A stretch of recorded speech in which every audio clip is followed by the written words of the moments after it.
Greetings, friends, and welcome to another episode of The Mistake Zone, your weekly dose of our lives and the mistakes within them. My name is Jaren Wade. Joining me, as always, one of my best friends in the whole wide world, Matt Alba. Hey, Matt. Yo. How are you doing? Yeah, I'm doing good. Matt, that's great. We made it another week. Matt, I cannot believe at the time of our recording, it is September 17th. And I am currently Jaren status officially spooked. Because Matt, where does the time go? I feel like, I know this was one of our introductions a few weeks ago as well, but Matt, I feel like my birthday was just yesterday, and now we're coming, a month and a half? I've been how old for how long, Matt? And what do I have to show for it? Just me forgetting to do things. You hate to see it, Matt. My mind is going away. It's but so Matt, sad. Speaking about our mind wandering and the passage of time, I hear you've found a new rabbit hole to kind of, burrow in for the upcoming winter at least. I mean, okay, so Jaren, for the most part, my YouTube recommendations are heavily skewed towards HoloLive. Yes. And Jaren, just these past few weeks, like, obviously, also, these are going to, get that slight skew towards, Arknights. Mostly just, like, low rarity squad, like, guides. But... Hey, Matt. They're the real heroes here. They're the real heroes. Jaren, that, like, Kyo S something. Yep, like I know who you're talking about. Jaren, that channel is so clutch. But, Jaren, I don't know. Maybe I'm being a little bit, I don't know, like, racist here, Jaren.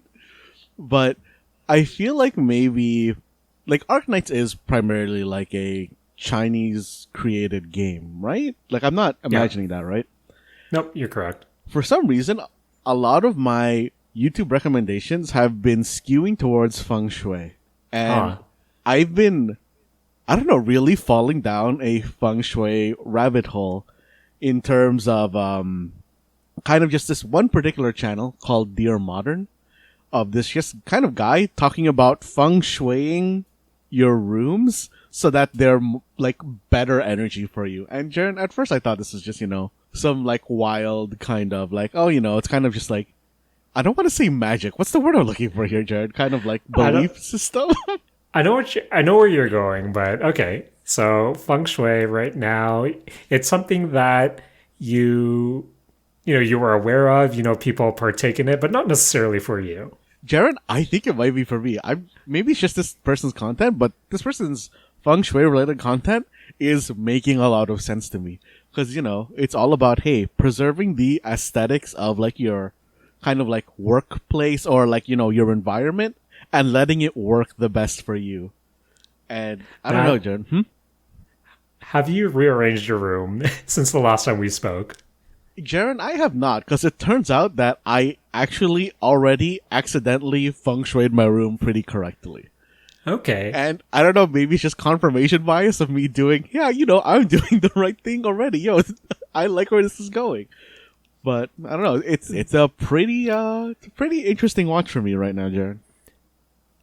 This is something very alien to me right now. So if you could, Matt, could you, enlighten me a bit? What are a few things that stood out to you that made you go, hey, I'm doing that and it's making me feel good right now?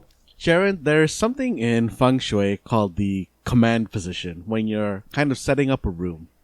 And it's about setting the area where you're going to kind of like be the most in that room into like a spot where you can see the most of the room and not be surprised.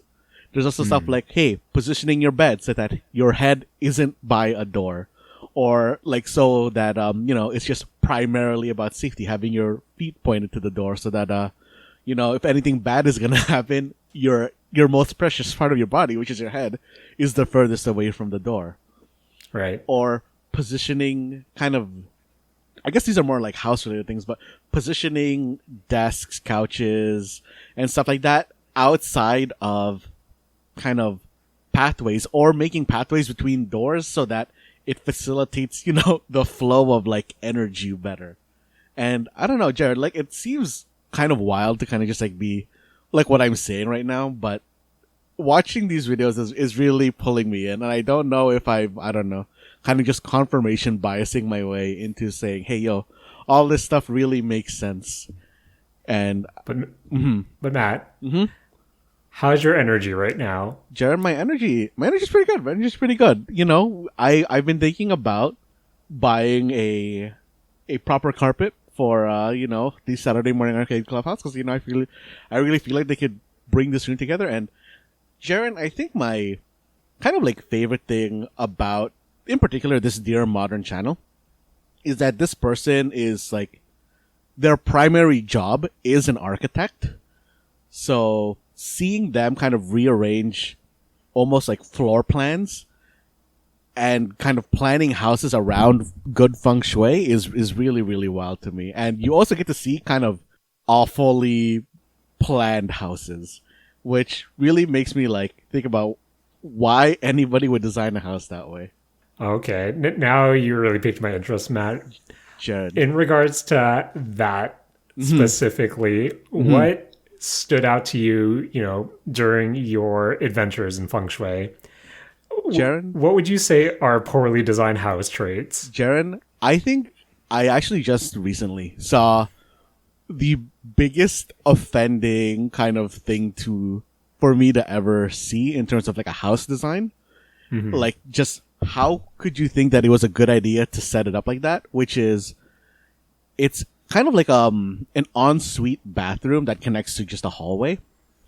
And the door for one side of it has two entrances, right? One of them is connected to a bedroom as normal. But Jaren, the other door that connects into the hallway gets into the room through the standing shower. Huh. And I think that is the wildest thing. And to get to one of the bedrooms in this house, you have to walk through basically a closet to get to like a bedroom in the house, which seems like a wild like setup to me as well. Is it a standard bedroom or like a secret bedroom? Because Matt, I think I'd be okay with that if it was a secret bedroom or a secret room. Apparently it's the children's bedroom for the house.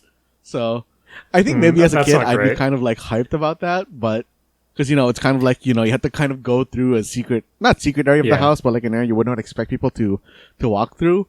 But oh man, Matt, when you get to your terrible teens, Jaren, the idea of like walking into a washroom and then immediately getting wet socks because you aren't expecting that layout is the wildest thing to me. And just the insecurity of taking a shower and someone just opening the shower door from a hallway seems wild to me. I would assume you could at least lock that door, at the very least, from the shower side. I'm sure that you can lock that door, but that is still like a crazy setup to me. Man, that's gross, Matt. That's real gross. Not a fan. But Matt, I consider myself enlightened right now based on your experiences for this week. So, what's the channel again that currently has your algo on fire? It's called Dear Modern. And Jaren, if it wasn't so expensive to go in, I would really, really want to play Sims 4 right now. Oh man, Matt, what do you think of Sims 5 being free to play?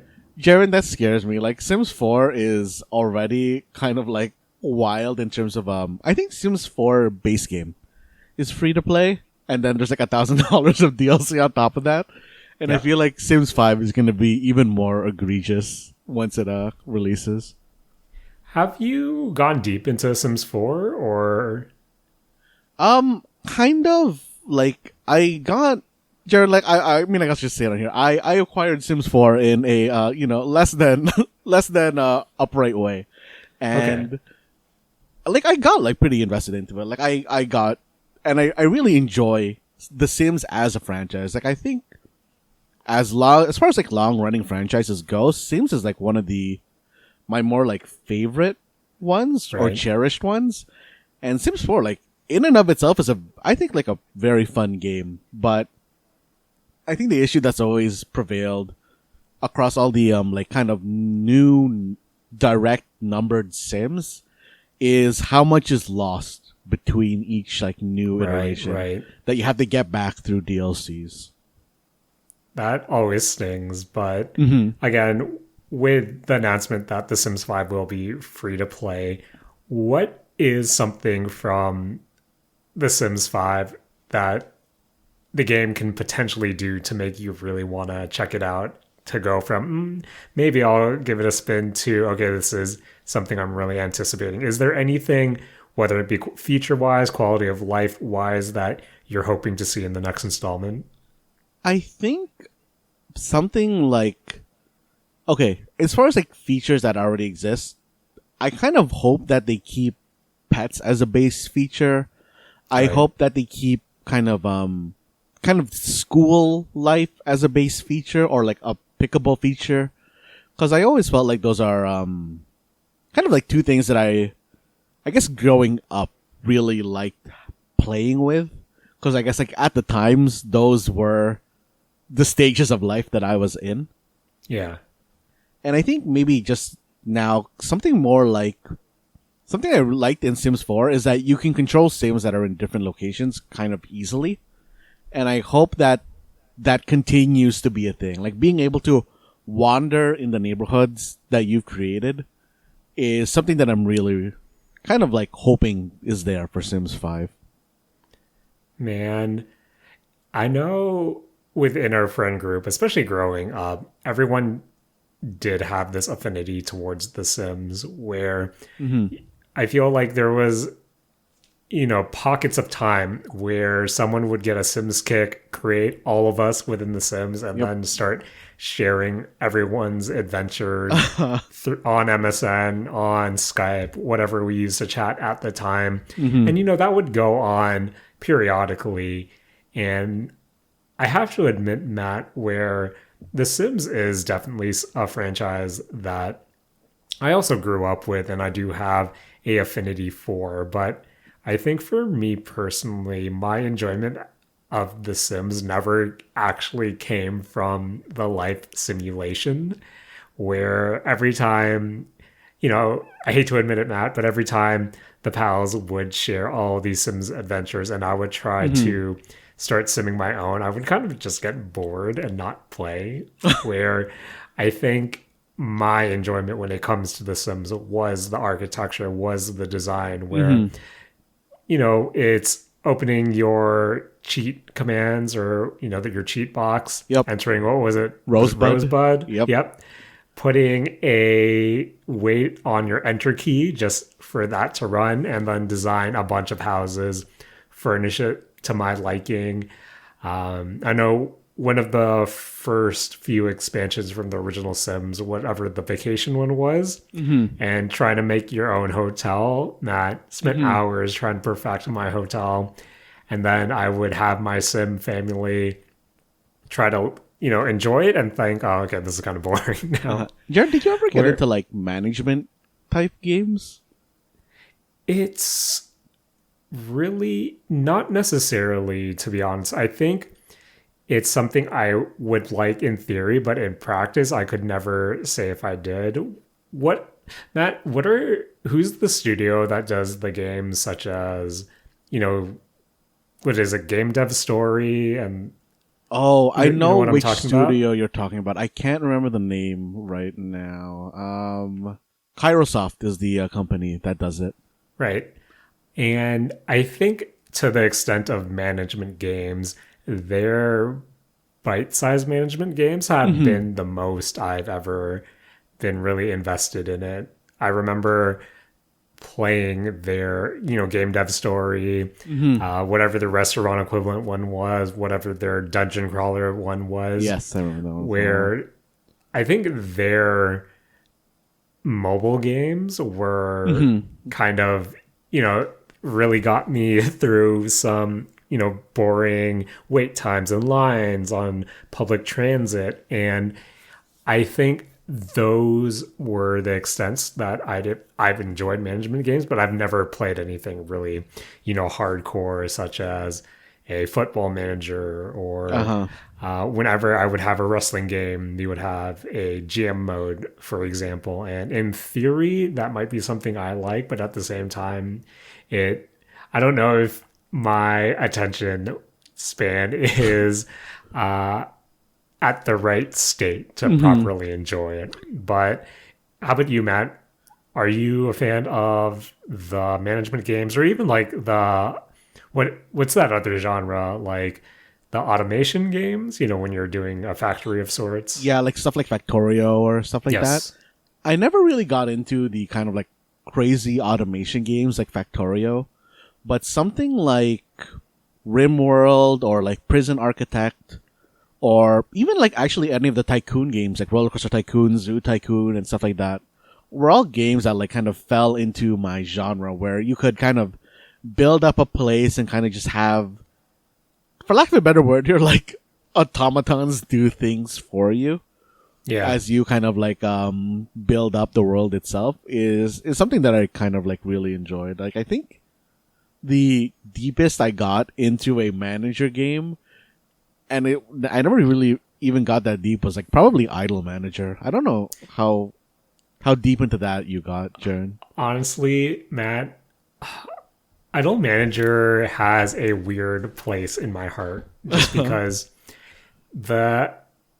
I've started Idle Manager maybe half a dozen times, maybe even close to a dozen times, where I haven't played it recently, after their full 1.0 release, after the Switch version was released, where I'm really curious to, maybe I'll go back to it this week, just because there was a time where I feel the difficulty at the beginning of the game was really brutal, where it was so easy for you to go bankrupt. And I think the last time I played was I did like the slow and steady approach, where you would just kind of grind it out for the first 6 months of doing just street performances, and really just release your first single, I think 6 months in, like the low and slow approach, where I think the idea was that your first generation of idols is kind of a wash for you to kind of establish yourself. And once you have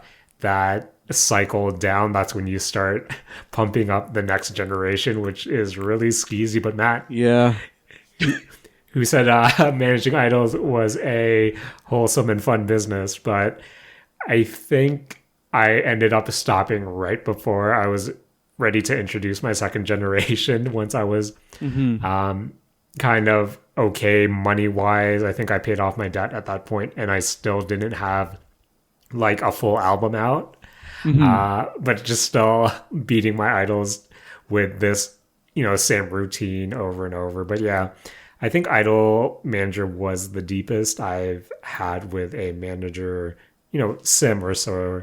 But those, game dev stories or the like, I remember those were kind of easily manageable, didn't necessarily have, the depth I imagine other manager sims have, but at the same time, that was one of those games where I was up till 2 a.m. trying to, and then ended up finishing the game for something I paid like a quarter for. So yeah, I think that's my real experience with manager games. It's something that I feel I'm waiting for the right manager game to come, on my lap that really clicks to me. But then again, I'm also can admit that that might not happen, just because it might not be a genre for me, to be honest. No, I feel that. But yeah, with The Sims 5 being free to play, I'd most likely end up checking it out. But my biggest fear with The Sims 5 is can't bring up that chat window or that cheat box window, can't put in Rosebud anymore. Or maybe you can, who knows, if their whole model is just trying to get you to buy their DLC, then I feel like unless there's a heavy multiplayer aspect, which there very well could be, that I would hope there would at least be a offline alternative for players who want to purely, do creations, create their neighborhoods, their houses, and the like.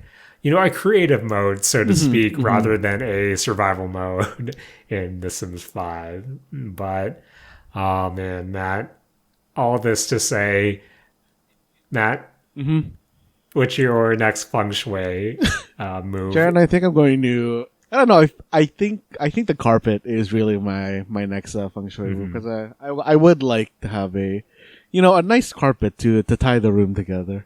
Are you gonna get one of those gimmick carpets or rugs, that look like, say, the back of a Yu-Gi-Oh card, or I didn't even Costco that. receipt? Oh man, Jaren, the back of a Yu-Gi-Oh card wouldn't be bad. That's actually, I was just thinking of a normal rug, but now that you brought this up, a kind of gimmick novelty rug would actually be kind of interesting. All right, Matt. So after this episode, link me to the Etsy finds that you found, and we can go from there. For sure. So, Matt, speaking about YouTube rabbit holes, I feel that a game we talked about at length last week, the big boy release, Starfield, the latest Bethesda adventure. Over the past week, I've been, poking at it a lot more, trying to find my groove in this Bethesda game, this vanilla Bethesda experience. And I found that it ended up becoming sort of a podcast / YouTube watch list game, where one monitor would be dedicated to me just picking a random planet and really just surveying it, trying to find all the different resources, all the different plant life, all the points of interest, the like, and having, say, a podcast run in the background, or having my 3,000 video long watch list kind of playing at random on the other monitor, and that not working too well because, Matt, as you kind of alluded to, a lot of that is subbed to clips that I kind of need to be paying attention and reading at the same time. But in terms of what Starfield has become to me, it has become this, I hate to say it, podcast video watching experience while I kind of wait for the new Cyberpunk DLC to come out in less than 10 days. But I know last week I was it seemed like I was really coming down hard on Starfield, where I hope I was able to make this point last week, but I do think Starfield in itself is a serviceable game. It's a Bethesda experience, true, and if that's definitely within the wheelhouse that you want to play, or the games that you enjoy, then you're more than likely going to enjoy Starfield. And playing through Starfield over the last week kind of made me realize that early on, my relationship with the Bethesda games is kind of the same, where it becomes this song and dance of me becoming over encumbered, stopping everything I'm doing, and trying to get to a point where I can sell everything in my inventory for, a quarter of what the value is shown when you look in your inventory in itself. And I feel like this dance within Starfield is a lot more, it's sort of manageable to a degree, but at the same time, I honestly I haven't progressed much into the story, just because it's either, I'm on a new planet, I gotta survey this while listening to this podcast, or, well, I just cleared out 3 outposts, now I gotta give Sarah as much as she can hold, I gotta put it in my captain's locker, I gotta put the rest in my ship inventory, and then fly back to New Atlantis to go to, say, Outlands, sell 5,000 credits worth of stuff, sit on a chair, wait 24 hours, et cetera, et cetera. And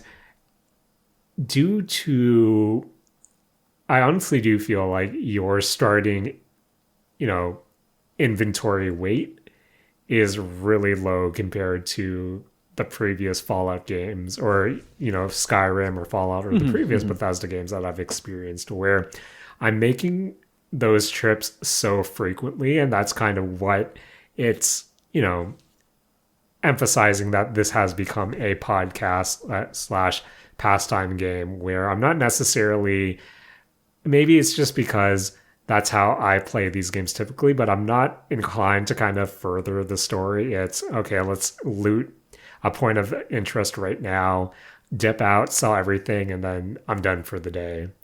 And as much as I'm kind of looking on Nexus Mods just to see what's out there, and even considering, maybe I should just make this a more personalized playthrough. Maybe I should pump in a perk or one skill point into all the different perks, just because I also feel like at this point, even though I'm kind of bulking up and raiding all these outposts to get all these resources, I can't do much with said resources because I don't have anything put into, say, weapon mods or spaceship design or spacesuit design, where all my materials are kind of just sitting in that locker in the lounge or the lodge or whatever it's called.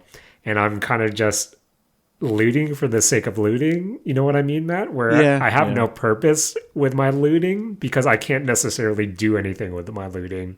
Where even though I'm kind of saving all these credits, there's nothing necessarily I want to buy with it, because I feel like I'm also at a good place. So that's kind of where my relationship is with Starfield right now after the past week, Matt, where I haven't necessarily progressed that much further from last time we spoke, but I've surveyed a lot more planets, I've sold a lot more credits, and I've dabbled with the thought of, okay, should I just forego earning any more achievements and just start modding this to, I don't know. I still have a weird relationship with Starfield where I can fully acknowledge that it is a really, it's a passable Bethesda game. And again, if this is what you're into, you'll probably be into it. But at the same time, I feel like it hasn't been able to hook me as quick as other Bethesda games have done in the past, where maybe it is when I get my Dragonborn equivalent powers, that's where the hooks will really sink in. Have you still not done the main story enough to get the powers? Matt, I know you sent me a screenshot this week of Andreja, or whatever her name is, with her head missing, which is the show post for last week's episode. But I'm at that mission where you're going to meet her. But again, Matt, it's, on this new planet, gotta explore all these different outposts, gotta try to find all the life while I'm watching, Narissa and Eofi from HoloLive draw with their mouse on this drawing app. So, yeah, I haven't progressed that much farther just because I don't know, I'm not hooked enough to actually get there yet. But I've been babbling on about my lack of progress, Matt. Have you put any more hours into Starfield since we last spoke about it? Not too much, Jaren. I really have kind of just been messing around with ship stuff, whether it's like building ships or kind of doing the combat stuff. Because last week we were talking about kind of fighting ships, doing the targeting and taking out their engines so that you can board them. Yeah. And I enjoy that playstyle, actually, Jaren. I think it's kind of fun. And if you are able to take out their, I think it's their gravity jump drive or whatever it's called, I think that is what controls the gravity on the ship as well. So if you do that, you get a pseudo kind of zero-G fighting, kind of like a small zero-G fighting experience, which I really enjoy. But other than that, there's not really too much that I've been doing in terms of progressing in either the main story or any side story stuff. Yeah, I really have just been messing around because I don't know, John. I was kind of thinking about it, and I do think that of the kind of Bethesda stuff that I can remember, at least, it has a very weak pushing premise for me. in terms of like making you want to do something. Yeah. Because it really is just, hey, you found like this thing and now you have to go on an adventure. Whereas when I think about something like, I don't know, Skyrim, it's like, hey, it really is just you ended up in a bad situation and now they're going to let you go off and go do your own thing. But that bad situation was enough for me to be like, I can't remember who kidnaps you in Starfield. Was it the Nords or not Nords? That's the whole race. It was Skyrim. Oh, you said I don't know who kidnapped you in Starfield, and I got pretty confused. Oh, yeah. I can't remember who kidnaps you in Skyrim, but like, yeah, that was enough for me to be like, yo, I don't like those guys. I'm going to like go push myself in this game to go mess with them. And I feel like I don't have that kind of character motivation in Starfield, which I feel like is really holding me back. I totally know where you're coming from, at least to a degree, Matt, just because, again, when I think about, say, the modern Fallout games from Bethesda, whether it be Fallout 3 of, hey, where's my dad? New Vegas especially of, oh, someone left me for dead, time to get my revenge, or in Fallout 4, oh, my kid's missing, gotta find them.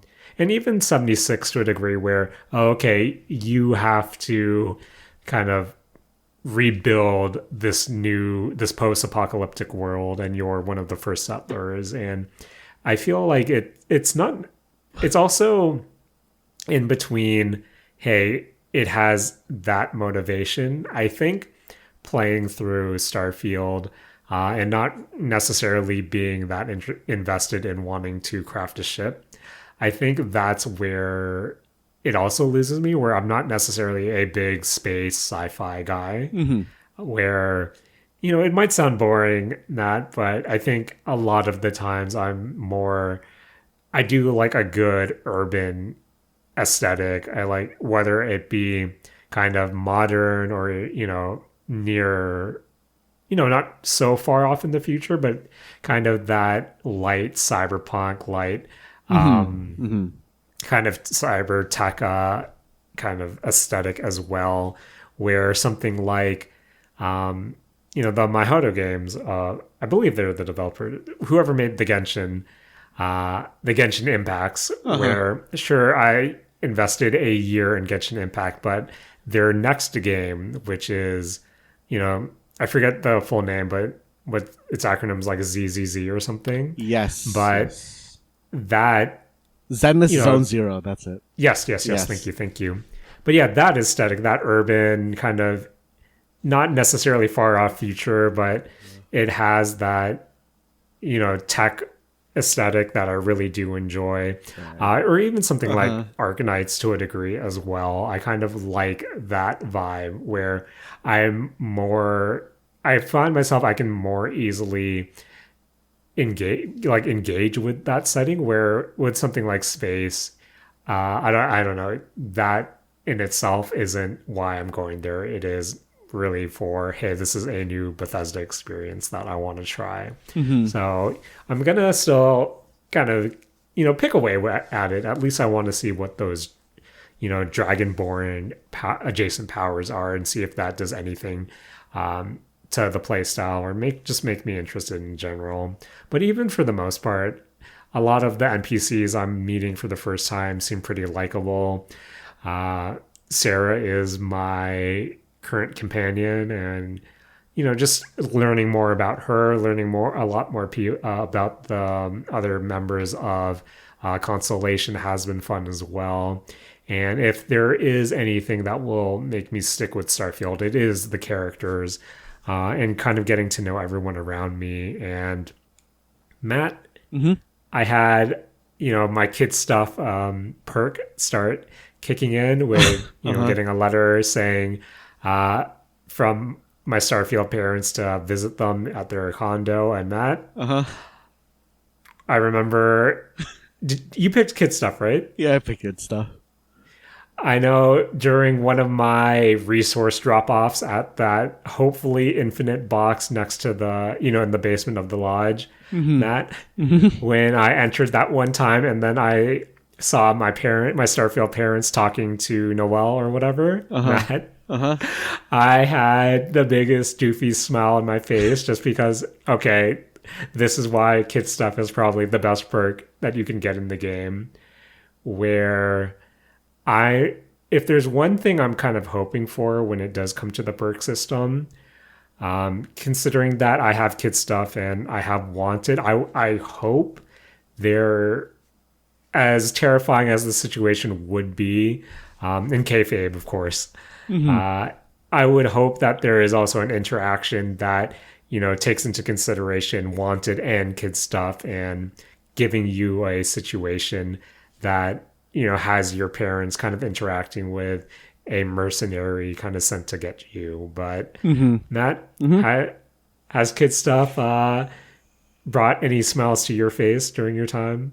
I mean, I think it was just kind of like cool to go visit my parents' apartment in that place and seeing that, hey, your character have a room set aside there with all your actual like kid stuff. I think is like a good setup. Jaren, did your dad look weird?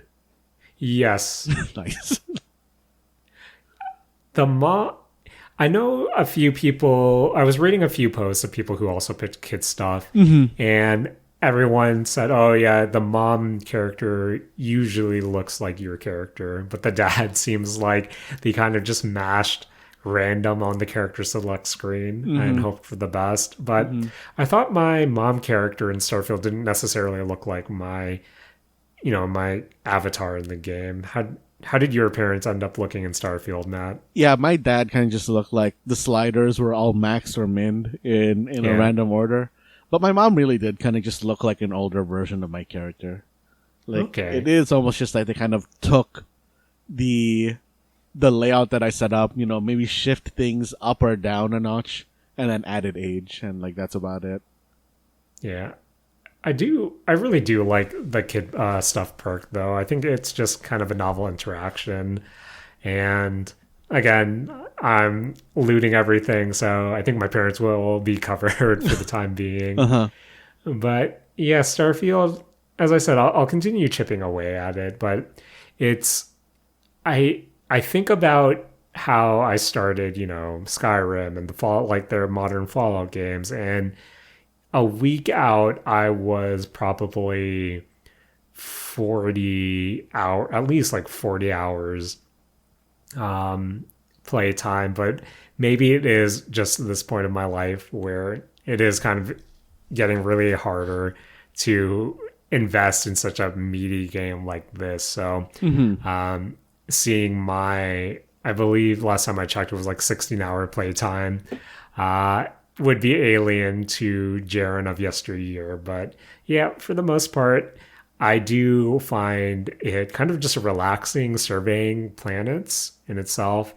I know there are a lot of quality of life things that I talked about last week that, are still kind of prevalent, that I'm like begrudgingly dealing with, instead of really trying to find mods to kind of fix everything. But yep, Starfield, Matt, I hate to say it, it is what it is. If you like Bethesda games, it is definitely a solid Bethesda game, but at the same time, I do also feel like the space setting isn't necessarily for me. So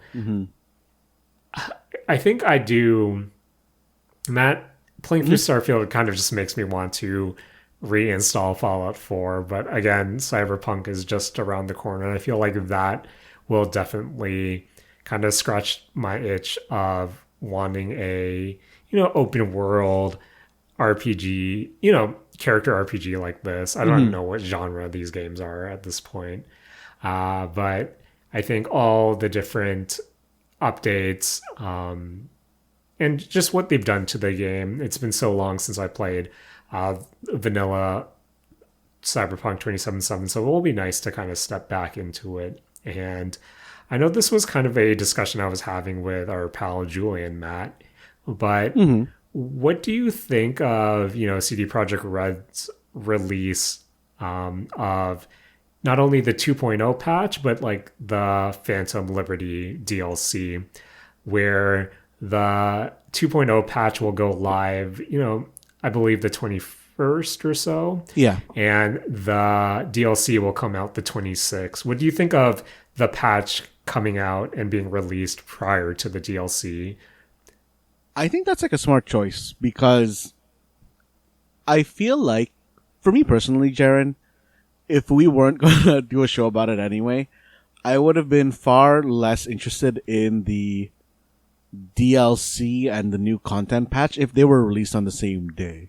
Right. With the the content patch coming up basically a week beforehand, it really kind of puts in my mind that, hey, nice, I can play this game, get caught up to the point where I'll get the DLC and I can experience the new content, which is all stuff that's like, I'm actually like generally excited to do because apparently like a lot of that skill rework is like really what I'm looking forward to the most. And a lot of the skill rework stuff that I've been seeing has more so been focused on, not, what is the, not net running stuff. So okay, right. I kind of am honestly a little hesitant that maybe the net running didn't change too much, but I am very hopeful and like curious to see what they've changed and if it's enough to make me want to play a net running character again, or if I want to, kind of just Edge Runners it and, just make, fake Rebecca or fake David. Man, that's actually a good point because Matt, as cheesy and dumb as it was, I loved being a net runner in 2077 and, I'm going to do a fresh start on Steam just because, again, I played vanilla on my Xbox One X. So I'm really excited just to see what my PC can do with this game and all the other changes. But at the same time, I kind of laughed to myself because I know I'm probably going to pick, do the same choices where I'm going to take the same backstory. I'm going to probably romance the same person. I'm probably going to pick the same ending just because I liked how that rollout was. And I don't know. I'm ready to kind of jump back into it. Jared, I hate change, Matt, but excited to see what has changed. Jared, I feel like the only change that I'm going to make in my whole playthrough is that when I get to the afterlife, I'm going to drink a David Martinez. Oh, man. Same, Matt. Same. But we were talking about Starfield, yeah. Good Bethesda game, Matt. So, Matt, speaking about turning Starfield into a game, a podcast game, a YouTube watch list game, I found myself playing some Starfield last week while watching, two special pieces of content coming from two publishers. And Matt, you know what this means. When there's a Nintendo Direct, when there's a Sony PlayStation State of Play, we got to talk about it here in the Mistake Zone. Yeah. And I think the shorter of the two was the PlayStation State of Play, which was their... I feel like when there is a Nintendo Direct, chances are you'll also have a State of Play. And considering that TGS is also, I think, happening right now when this episode gets posted, I think it was also a good idea for the publishers just to kind of get ahead of that, to kind of set the tone and get the media attention prior to all the other TGS news that will be sure to come out the following week. But Matt, let's start off with the Sony State of Play. And I was actually surprised that it started with Baby Steps, the new game from Bennett Foddy. And Matt, first question, have you gotten over it? No, Jaren, I cannot deal with that type of game. So Baby Steps isn't for you, Matt? Baby Steps is, if it's like Bennett, if it's like Getting Over It, or it's like kind of like Quap and like his other games, I think I'm not going to enjoy it. Right. I think the only like Bennett Foddy game I ever really got into was like V. Wait, VVVVVV is a Bennett Foddy game? Oh yeah, I think so. At least that's what I remember from when I looked up this game on when I looked up Baby Steps on Wikipedia and I ended up on Bennett Foddy's page. That's what I remember when looking through that list. Mm-hmm. Didn't know he also worked on Ape Out. And yep, you're right. VVVVV, Quap, Clop. Okay. But yeah, Matt, they're as fun as Baby Steps may or may not be, I do like how kind of off-putting the whole thing looked. I think it was a honestly, Matt, I feel like it was a really interesting way to start a state of play because, of course, you don't necessarily start your show with a showstopper, or sometimes you do. But starting off with Baby Steps, especially a game that's not going to come out for another year, I believe it ends on summer 2024. I feel like seeing that start off the state of play kind of really managed my expectations of, you know, what I'm going to see for the next, I believe it ended up just being 20, 30 minutes altogether. But we follow Baby Steps with Roblox, making the jump to the PS4 on October 10th, 2023. Matt, have you ever played Roblox? I've never touched Roblox. I watched like my younger nieces and nephew play it, and that's about as close to the game as I've gotten. There was a period where me and a few coworkers kind of memed around in Roblox, and we played janky battle royale modes. And yeah, that's my experience with Roblox. Jaren, I think if I was a kid, I would have really, really enjoyed Roblox. If you were a kid now, do you think you would be a Roblox kid or a Minecraft kid? I think I would probably I'd probably be both, to be honest. I feel like from what I've seen of Roblox, there is a lot more kind of like creative freedom there. Maybe I'm just thinking of the wrong thing, so I might have gravitated a bit more towards that, but I don't know. Jaren, I still like me some Minecraft. If you ever want to play some, Minecraft together, I'm down to play some Minecraft. Oh man, that I remember. Okay, we'll get into Minecraft some other time because we're currently talking about the state of play, Matt. And then we got a double dosage of VR with Ghostbusters: Rise of the Ghost Lord. Four-player co-op ghost capturing for the PSVR 2. And then we have the Resident Evil 4 VR mode, which was kind of part of, a larger chunk of Resident Evil 4 announcements to kind of join it. But Matt, when was the last time you used your VR headset? Probably like 2 or 3 months ago. Oh, really? What were you playing? I was playing Beat Saber. Oh, nice. Yeah, Right. yeah. Matt, The classic. What's on? I don't know, Jaren. Every time I load up Beat Saber, I'm like behind on the what's it called? The mods that let you import your own songs. Oh, okay. So every single time I've loaded up Beat Saber, I've basically just been re-downloading like every song list that I can think of. So it's mostly like power 80s music and like K-pop and anime openings. Nice. Matt, as God intended. God intended. But yeah, Ghostbusters Rise of the Ghost Lord for the PSVR 2, that's October 26th. Resident Evil 4's VR mode, that's coming winter 2023. And then they also announced the Resident Evil 4 DLC Separate Ways, which stars Ada Wong and is a side story for Resident Evil 4. That's coming actually September 21st, so this week.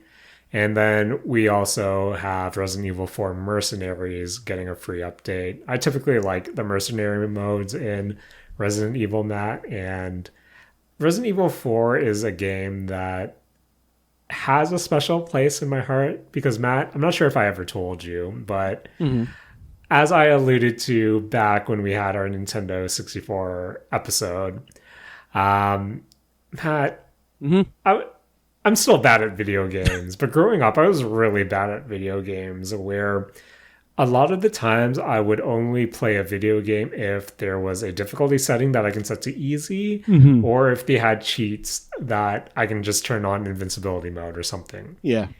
And for some reason, I don't know why, but I associate myself beating Resident Evil 4, the Wii version, on normal. And then I feel like my approach to gaming changed since then, where I thought, oh, I can totally play a game and not cheat at it to not only finish it but enjoy it. And that I credit Resident Evil 4 for opening video games up to me and making me believe in myself, Matt Alba. Oh man, thanks Resident Evil 4. Thanks, Resident Evil 4. What else? We got Avatar Frontiers of Pandora, which is essentially, from what I've seen, Avatar, if it was a Far Cry game. This is coming from Ubisoft. This is coming December 7th, 2023. Ghost Runner 2, October 26th, 2023 as well. Matt, Ghost Runner seems to be a game that I would be into, but I know it was given away free, I believe, during Twitch. I played like a few hours of it, and that game was harder than I expected it to be. And that sometimes I don't want to play a hard game. Sometimes you want the cheats. Sometimes I want the cheats. But Matt, they also announced Helldivers. Well, showed off some more of Helldivers 2. And again, this isn't necessarily something that has been in my wheelhouse, but what did you think of the Helldivers 2 showcase? Jaren, I was actually surprised by this because Jaren, I never really followed Helldivers 2 that closely, so I didn't even know that it was being made. Right. And Jaren, I had a lot of fun playing the original Helldivers. I thought that was like a very fun game. It was like designed as kind of like the Dark Souls of, I guess, like dual joystick shooters. Yeah. And to see it come here as a third-person shooter is actually very interesting to me. And it does seem to me like it would be a lot of fun, especially if it preserves the kind of difficulty that Helldivers 1 had. And I don't know. I'm like, like I just said, like I was just like hearing about this for the first time during State of the Play. I don't know, Jared. It has that really, really good kind of fake team chatter in its in its what do you call it, in its preview that I like to see in this kind of a team game, and it looks like really good, Jaren. I think it like looks really fun. It seems to be preserving the Helldivers spirit from what I remember of the game, and I don't know, I'm looking forward to trying this game out. And you will be able to, Matt, when it is released on February 8th, 2024. Matt, that seems far off, but considering how fast time is going, that's essentially next week at this point. Yeah, that's really close, Jared. Speaking about something being really close, we saw some more of Marvel Spider-Man 2. That's coming October 20th, 2023. And I think my biggest surprise of the show was Tales of Arise Beyond the Dawn story DLC has been announced, Matt, coming out November 9th, 2023. As someone who was really excited to check out Tales of Arise but never actually did, I'm actually surprised that story DLC is not only being released, but kind of being released soon-ish, where I feel like once Tales of Arise was released, I didn't really hear anything about it afterwards, where this game originally came out on September 9th, 2021. So to have story DLC essentially come out 2 years later was the most surprising thing. It's so far away. Like, that's so weird. Yeah. I should finish that game.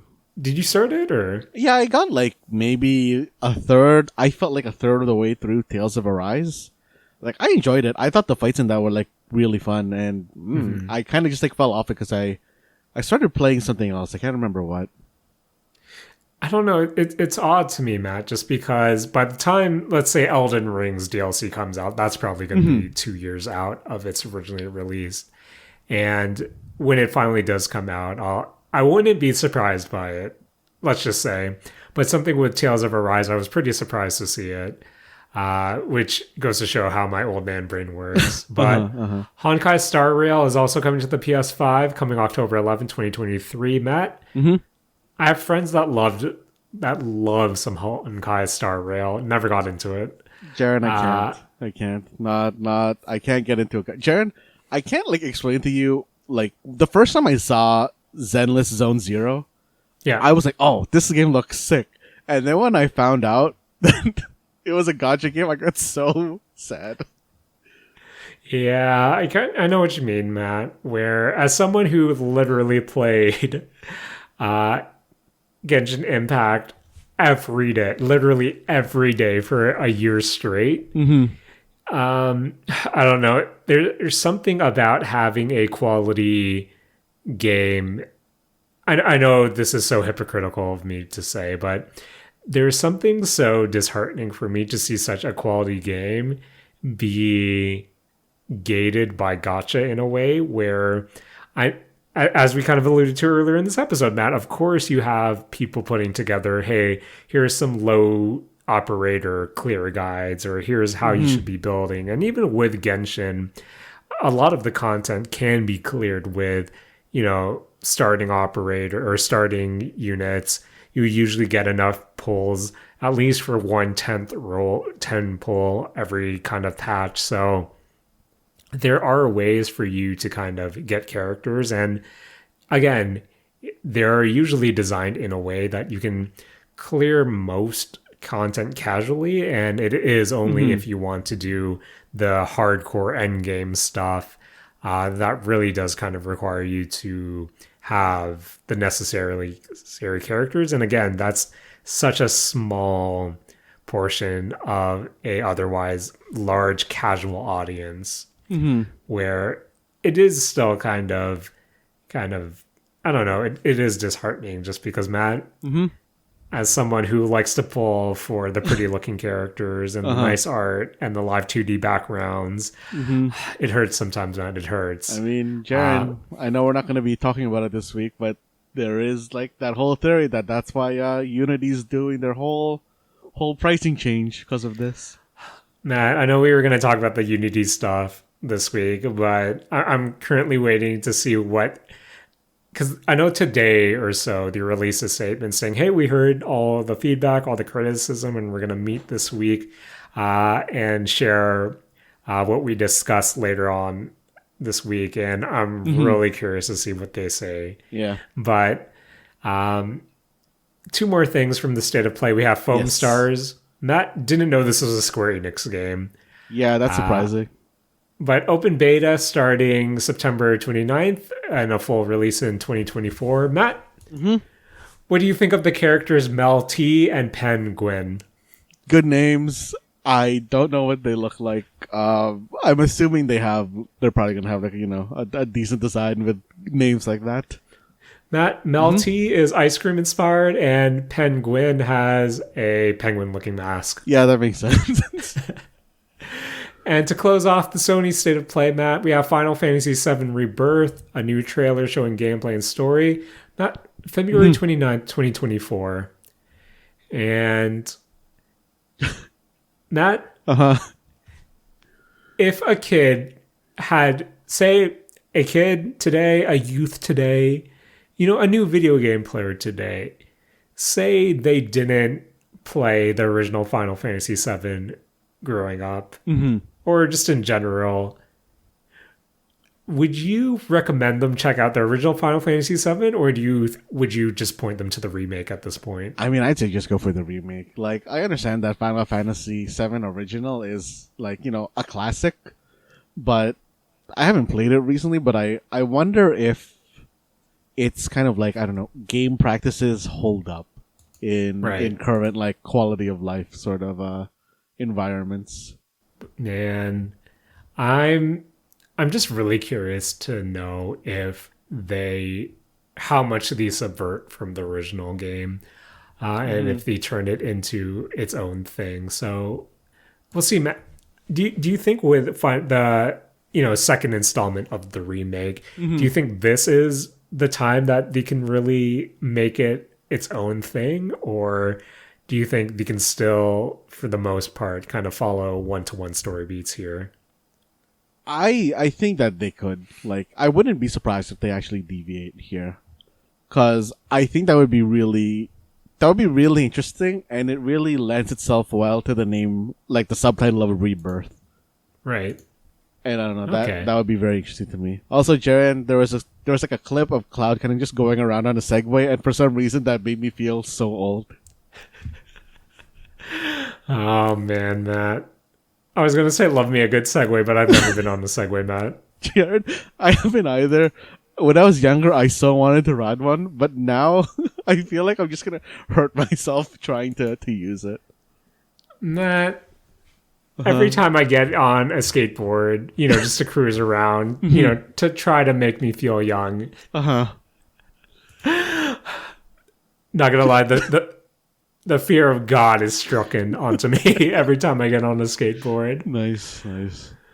But Matt, as we said, State of Play wasn't the only thing to be directed into our eyeballs this week. Matt, another Nintendo Direct for September 2023.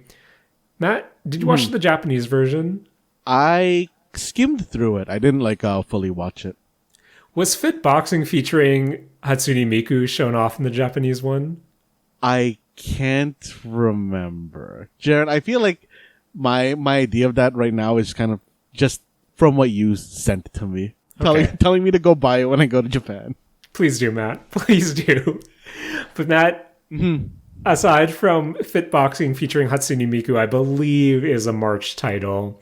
We do have the Nintendo Direct, starting off with Splatoon 3, showing us a look at the Side Order DLC. Matt, Yes. is this a roguelike? Jaren, it seems like it's a roguelike. Just from everything they've shown, it's kind of like, hey, look at this empty board. Oh, we're going to increase your ink capacity. We're going to increase your ink damage. And kind of like that sort of stuff does make it seem very roguelike-y to me. So this is currently releasing spring 2024. That's still technically Q1, correct? I'm pretty sure that's I think Q1. So. Yeah. Because, Matt, I was debating, do I want to play Splatoon 3 to scratch that roguelike itch? Because I know this wasn't showed on the Nintendo Direct, but Matt, from, is it Supermassive Games? Supergiant? Yeah, Supergiant Games. Yeah. Matt, did you see Hades 2's development update that they can confirm that Hades 2 will launch in early access Q2 2024 on Steam and Epic Games Store? Oh, man. Which, Matt, I'm excited. I know you were kind of lukewarm on the whole thing, but I think it's time again for me, Matt. I think it's time for me to experience the world of Hades. But, Matt, before then, we have Mario vs. Donkey Kong releasing February 26, 2024. Matt, were you a Mario vs. Donkey Kong guy? I was not. Yeah, me neither. Matt, I feel like there was a time where there were so many different Mario spin-offs, and they were, everything from the Paper Marios to the Mario versus Donkey Kongs to, I don't know, the DS and the 3DS, we saw kind of a lot of these games, and they never really hit for me. You know what didn't hit for me, Matt?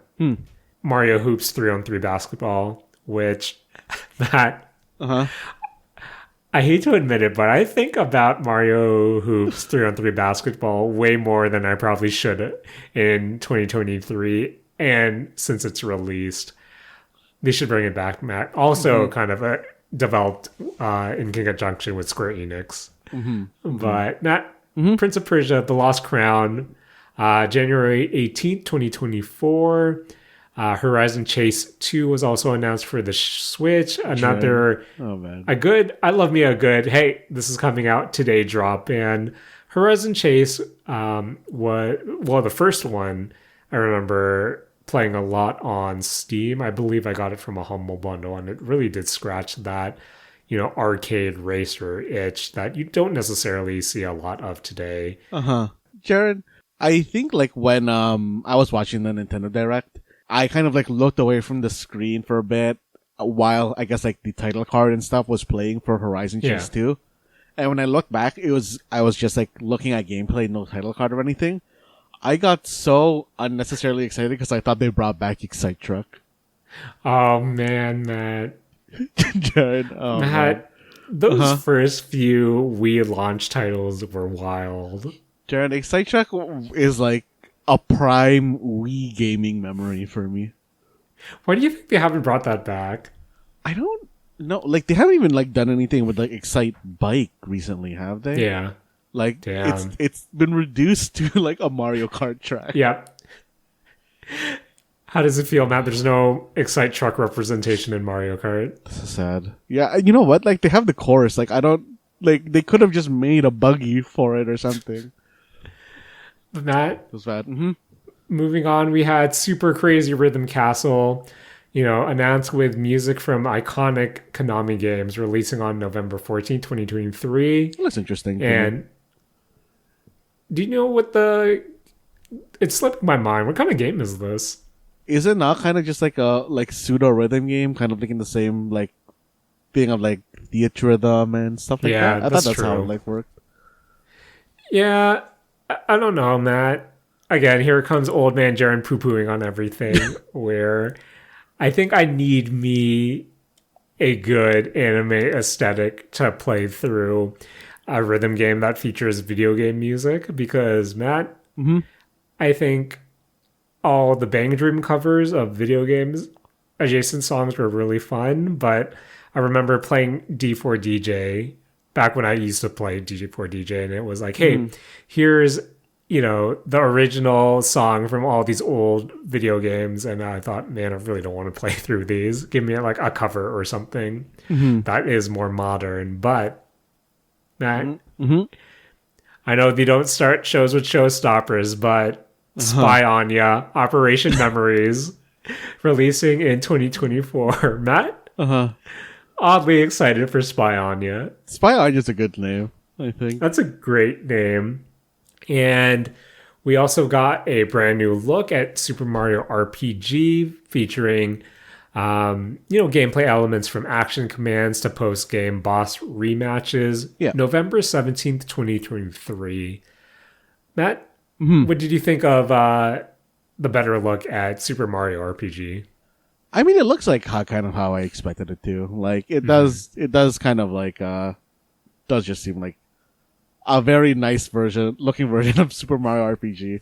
And I may be excited to see what Gino is finally about. Oh, man. Matt? Speaking about launch era games from Nintendo platforms, Matt, we got a look at another code, Recollection, which I believe it came out in North America as Trace Memories, at least on the DS. And this features its sequel, which was Another Code R, I believe. But Matt, I love me a good Recollection subtitle, especially in the context of Trace Memories. But do you remember anything from Trace Memories from those early DS days?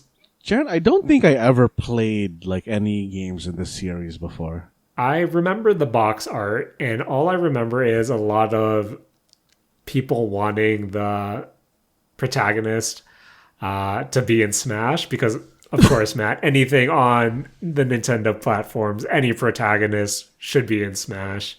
But I feel like this could be something that I'll finally get around to checking it out just because my memories up.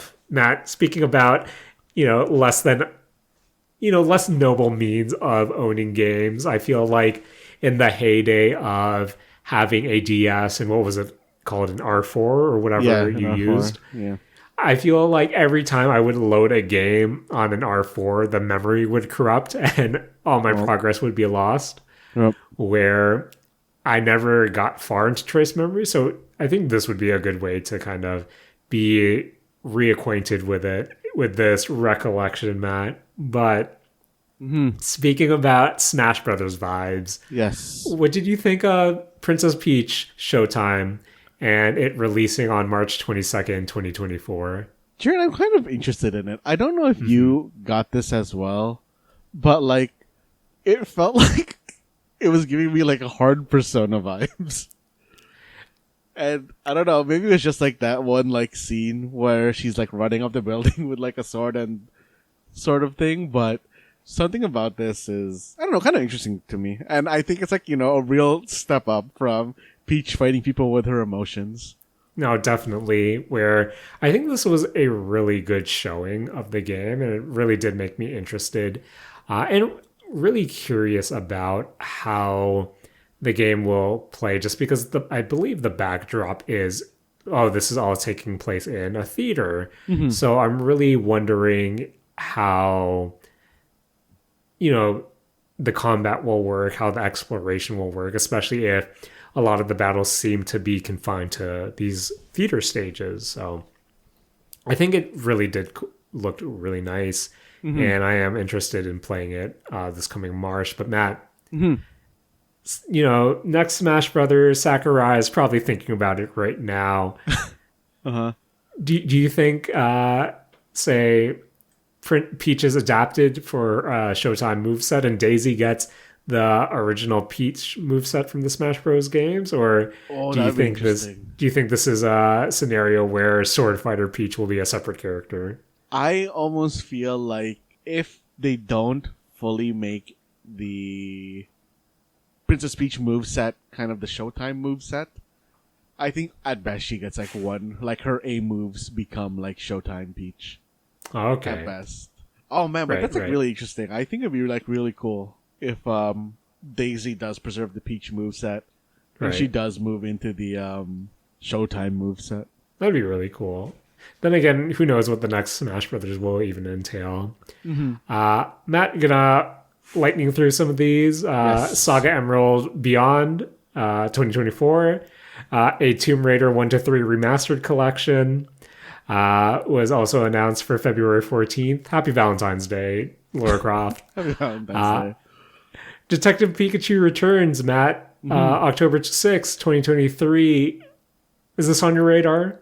It is not at all, Jen. I have like I don't think I have any interest in playing Detective Pikachu. Yeah, sadly, me neither, Matt. Me neither. Trombone Champ another today drop when the direct was going on. Jared, I'm really interested in the Switch version of Trombone Champ. Really? Yeah, that like controls version that they have seems really, really interesting to me. And like I kind of want to try it, but I also don't want to buy Trombone Champ again. Fair enough, Matt. Fair enough. Going through these real quick again. Battle Crush, a Battle Royale game coming next spring. War Tales, also released during the day of the direct. Contra Operation Galuga. Yes. Early 2024. And Matt, this is something I wanted to talk to you briefly just because I don't know anything about this other than this name is pretty wild. Yes. Unicorn Overlord. Yeah. Releasing March 8th, 2024. Matt? Yeah. What's a Unicorn Overlord? I mean, I'm assuming it's just someone who bosses around unicorns, right? That has to be what that is. This looks like a JRPG-ass JRPG. Jared, the art in this is wild to me. Wild good. Okay. Like, I really, really want to play this game because the gameplay style is actually something that's appealing to me as well. And I don't know, this art style is just so nice looking. I hope that this game is good. Yeah, Matt. I'm just gonna say it, not for me. Yeah, not a Jaren game. Not a Jaren game. Yeah. Matt, you know what pains me? Huh? You know what's also not a Jaren game? Luigi's Mansion 2 HD. Summer 24. I know this next bit was I feel like reception was kind of mixed. Not necessarily mixed bad, but mixed, this doesn't necessarily appeal to me. But Matt, the Nintendo Museum is going to be completed in March 2024. And I thought, okay, got to set up a Japan round 3 for this household to check this out. Because Matt, definitely something in my wheelhouse that I would like to see. But And yeah, I know even though it's completed March 2024, do you think it will be open when you go? Probably I don't think not. so. Like my plan is to go like late March, early April. Yeah. And I almost feel like this, like if construction is completed by March 2024, I wouldn't expect this to open until like summer, maybe. Summer the earliest. Yeah. But I wouldn't be surprised if this is even like a fall opening. Yeah.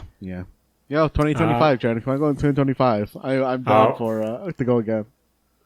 Round 3, Matt. Round 3. Speaking about another round, Matt, new amiibos. Zelda and Ganondorf from Tears of the Kingdom, and Noah and Mio from Xenoblade, and then Sora rounding out all the Smash amiibos. End of an era. Matt was able to pre-order Zelda and Ganondorf because they were available. Couldn't get me Noah and Mio because, Matt, those Xenoblade adjacent amiibos hard to get. Did you play Xenoblade? Matt, would you be surprised if I told you I have Xenoblade Chronicles 3 installed on my Switch because that was my second game I used with those redeem tickets, and I still haven't played it? No, that's exactly what I would have expected, to be honest.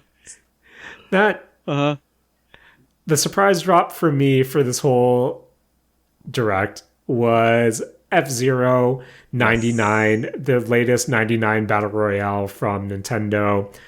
A good release today. Would it surprise you, Matt, that I was really excited to play this game, downloaded, and still haven't launched it? That's about right, Jared. Matt, apparently reception to this has been really positive. A lot of people saying this is the best 99 game that has been released on the service. Matt, which classic Nintendo franchise or even third-party adjacent old school game would you want to see get the 99 treatment? You know, like, I guess maybe it's just because I'm getting influenced by F-Zero right now. But I think it would be very interesting to have like a kind of like balloon fight race. Oh, that'd be pretty good. On like a 99 format. Matt? Do you think a Pilot Wings would work? I don't know. I mean, like, maybe Pilot Wings was the one where you kind of just like fly through like the circles. That's like it's kind of like primary gameplay. I think that would be interesting. Jerry, you know what would be interesting? Duck Hunt 99. Oh, damn. I thought you were going to say 1080 99. I feel like 1080 isn't old enough yet. I think I'm just limiting my thinking to like only NES games. Yeah, that's a good point. Do you think the N64 era will ever get a 99 treatment? I think that's like so far away. Like, okay. I think they haven't even like started Super Nintendo 99 treatment. Right. And I feel like they might need to go like that way first. Point taken. Now I'm going to skip through some of these. Okay. You know what? I'm not going to skip. WarioWare Move It. Oh, man. Coming November 3rd, 2023. Matt? Jaren. That chicken pose that they showed off. Jaren. I died. I'm so excited for this game. Jaren, I think this is what I'm going to use my other like Nintendo voucher ticket on. Oh, that would be a good pick. I almost feel like I'm going to have to buy like a second. Do you know if you can buy like the vouchers a second time? I'm pretty sure you could. Time to look it up, Matt. Honestly, Matt, let's just finish it off with the Mario related ones. We have Wave 6 of the Mario Kart 8 Deluxe. We got to see Daisy Circuit plus the final characters Diddy Kong, Funky Kong, Pauline, and Peachette. Yep. Jaren, Peachette, I think, is a mistake as a character slot. Yes. I remember when we first had this, when we discussed who we think we would, come to Mario Kart 8, who would be part of this last DLC. I think we all just waved off Peachette, and just to see her be here made me real sad. I don't even remember talking about Peachette if we even got to that point. I think we didn't. Peachette isn't a real character, Jared. I'm so tilted that they would just add Peach with a hat as her own character.